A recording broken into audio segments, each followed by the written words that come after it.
It was just after midnight when trucker Maurice Robinson received a Snapchat message from his boss, Ronan Hughes. "Give them air quickly, don't let them out." Robinson replied with a thumbs up emoji, but it was too late. 39 Vietnamese migrants had already suffocated in the back of his lorry.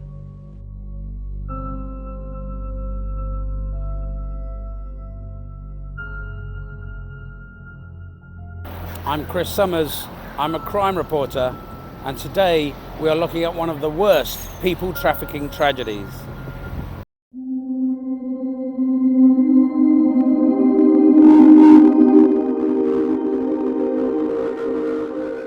Robinson had just arrived at Purfleet Docks, just east of London, on the 23rd of October 2019, when he got the message.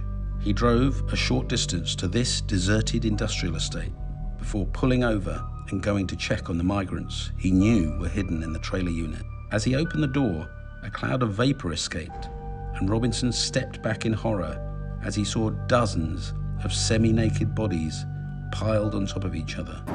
All 39 were dead. The trailer was sealed from the moment they boarded it on the day before, and as the oxygen inside was used up, the temperature reached 40 degrees. The migrants stripped off in a vain attempt to cool down. They banged on the sides in an attempt to get help, and then, knowing they were going to die, they sent last messages to their loved ones back in Vietnam. One recorded a voicemail. Sobbing and screaming could be heard in the background as he told his loved ones, "I want to come back to my family. Have a good life." Detectives worked out when the migrants died from the time of these phone messages, and also from the temperature recorded in the trailer, which decreased as each person stopped breathing. All had died in the trailer on board a ship as it headed up the Thames estuary. The trailer had been delivered to the port of Zeebrugge by another driver, Eamon Harrison, who, like Robinson and Hughes, was from Northern Ireland. Harrison left the trailer on board a ship called the Clementine and drove his tractor unit off for another job in France. Robinson collected the trailer when the Clementine docked in Purfleet and then made his terrifying discovery. He initially feigned ignorance when he called the emergency services. Hello, caller, is patient breathing? Hello, no, I'm a lorry driver and I just lifted a trailer from the port. Okay, is the patient breathing? No, there's loads of them. There's immigrants in the back, but they're all lying on the ground. Okay, are they breathing? I don't think so. How many approximately? The trailer's jammed. I don't know. Tell me approximately how many patients? 25. 25 patients not breathing. Yeah. But when detectives found CCTV footage which showed Robinson had only called for help 23 minutes after opening the trailer, they realised something was up. In fact, Robinson had first warned Ronan Hughes using a burner phone which he had then thrown away. An investigation by Essex Police unearthed a massive people trafficking conspiracy involving Robinson, Harrison, Hughes, and a number of other people, which had been bringing over migrants in lorries for months. The migrants were usually hidden among legitimate cargo, and on the night the 39 died, the trailer was loaded with biscuits from a Belgian factory. Hughes provided the lorries and the drivers, and a Romanian gang, led by George Nica, supplied the human cargo.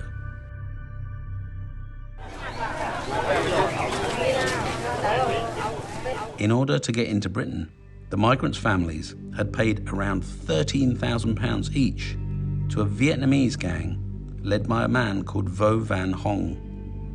The fees were usually financed by loans from banks in Vietnam or by a whip round among relatives. The migrants, who were mainly in their 20s and 30s, came from impoverished parts of central and northern Vietnam and hoped to forge new lives in Britain, albeit as illegal immigrants. They hoped to work in nail salons or restaurants and to eventually be able to send home enough money to not only pay back the loans, but make their families' lives more comfortable. The migrants were told they would travel VIP class, but were unaware that they would be traveling in the back of a truck. Vo brought the migrants from Vietnam to Paris or Brussels, sometimes via Russia or Germany, and then put them up in safe houses until the Romanian gang had a truck and a driver lined up for the final leg.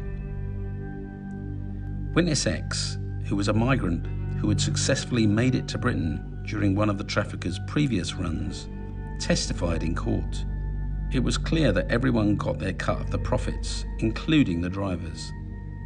Eamon Harrison, who was eventually convicted of 39 counts of manslaughter after a trial, had denied knowing people were in the back of his trailer. Harrison famously told the trial at the Old Bailey he had been watching a wee bit of Netflix when the trailer was being loaded at an industrial estate in Béarn, close to the Belgian border, and had not paid any attention. But he admitted he had been paid extra by Hughes and said he thought he was smuggling vodka or cigarettes.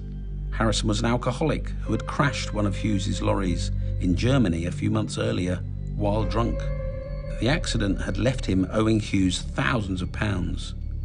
Astonishingly, he was still able to drive lorries in Europe, though not in Germany, and his fees for the October 2019 trip were to be subtracted from his debt to Hughes. Harrison's trial heard the plan had been for Robinson to drive the trailer out to a lorry park here, about 5 miles from Purfleet. We're now on our way to a lorry park a few miles outside of Purfleet docks. If the migrants had survived, this is where Maurice Robinson would have driven them. This probably can be enough.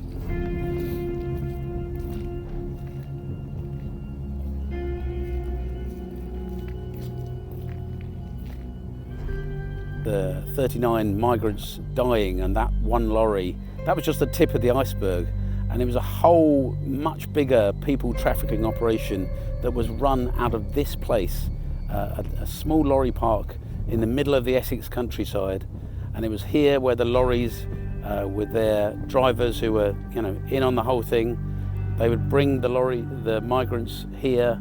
They would get out, often in the middle of the night, and be transported to final destinations in London.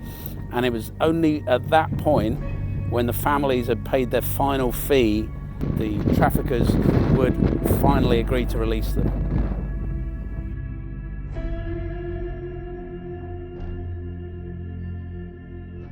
The traffickers had brought over dozens of migrants before, but in smaller groups. This time they were greedy and packed too many people into the trailer.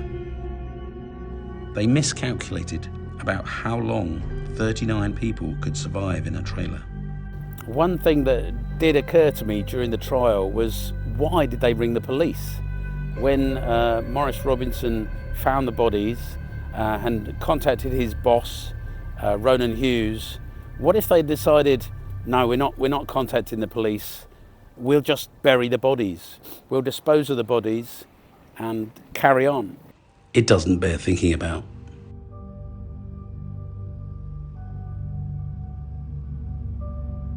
In January 2021, the truckers and the traffickers were sentenced.